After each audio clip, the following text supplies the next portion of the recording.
राणा सांगा और रामजी लाल सुमन का विवाद थमता हुआ दिखाई नहीं दे रहा है।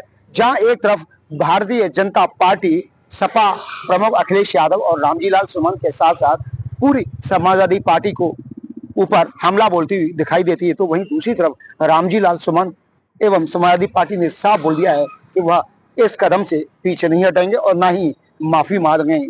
इसके बाद फिर क्या है, क्षत्रिय समाज में उबाल आ गया है। भारतीय जनता पार्टी हर तरफ से घेरने का मद बना चुकी है। वहीं दूसरी तरफ आज इसी क्रम के अंदर जिला पंचायत अध्यक्ष डॉक्टर मंजू भदौरिया ने प्रेस वार्ता के दौरान कहा कि जो रामजी लाल सुमन ने कृत्य किया है वो बहुत ही खतरनाक है। ये लोग देश में देश भावना फैलाने का काम कर रहे हैं। मंजू भदौरिया ने और क्या कहा, किस तरीके की बातें कही, आप आगे हमारे वीडियो में देखिए।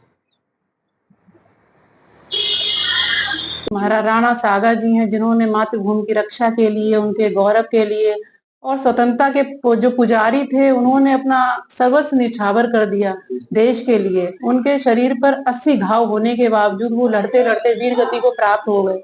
उन्होंने देश के लिए लड़ाई की। अगर इस तरह के इन्हीं के जैसे 100 सैकड़ों नायक हैं, उनके युद्ध करने की वजह से, उनके बलिदान की वजह से आज हम लोग इस लोकतांत्रिक देश में बैठे हुए हैं। और आज हम गर्व से कह सकते हैं कि हम उस देश के नागरिक हैं जहां पर स्वतंत्रता है, जहां पर स्वाभिमान है, जहां पर सबको सम्मान है।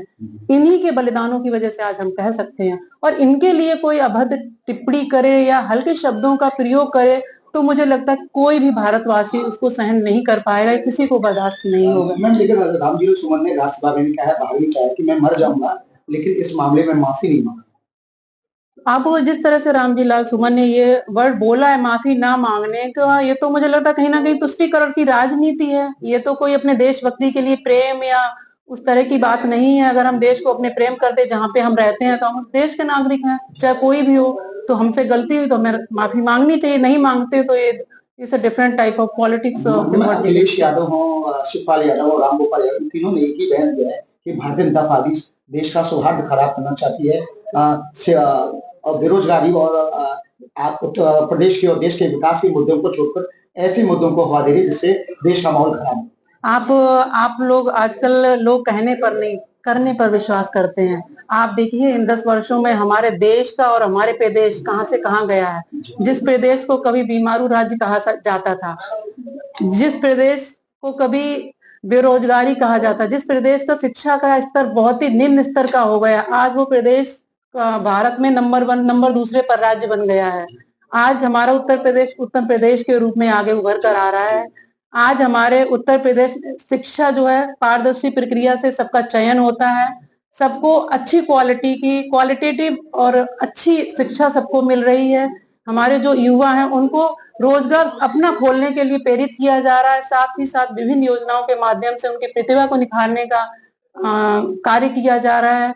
आप देखिए पहले बात की जाती थी 10 वर्ष पहले उत्तर प्रदेश के बारे में, बीमारू राज्य है। उत्तर प्रदेश को बोला जाता था कि ये विकास यहाँ पे नहीं है, यहाँ से रोजगार पलायन कर रहे थे, यहाँ पर सुरक्षा नहीं थी, यहाँ से व्यवसाय सभी बाहर भागने की कोशिश कर रहे थे। आज आप देखिए यहाँ पे लगभग 45 लाख करोड़ का व्यवसाय यहाँ पर खुल रहा है ना। तो आप देखिए हमारा प्रदेश में कितना बदलाव आया है। जो रामजी लाल सुमन की आवाज कहने से क्या फर्क पड़ता है और गेट तोड़ने प्रयास किया जाता है, उसके बाद पुलिस लाठीचार्ज, जिसे आप कहाँ देखते हैं? लॉ एंड ऑर्डर को देखो। एक्चुअली जो कार्रवाई, जो वहां पे जो भी क्रिया हुई, उसकी प्रतिक्रिया हुई, क्या हुआ, जो भी हुआ, प्रशासन पूरा उसको जांच करेगी। जो दोषी पाए जाएंगे उन पर कार्रवाई की जाएगी। मैडम, सबको अधिकार है अपनी आवाज उठाने का, और बयानबाजी भी राजनीति में होती रहती है, अक्सर आए दिन आप भी देखते हैं।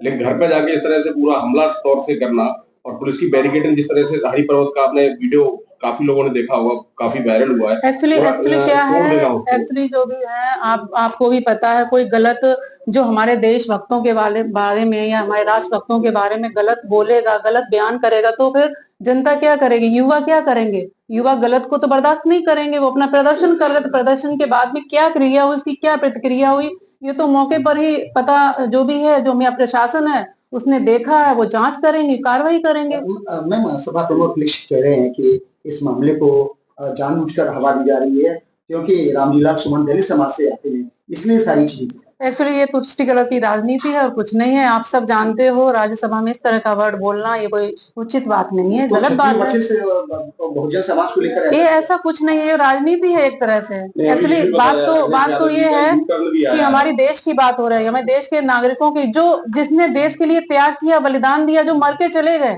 है ना, वीर होके चले गए, उनके बारे में इस तरह से बोलना ये तो गलत है ना।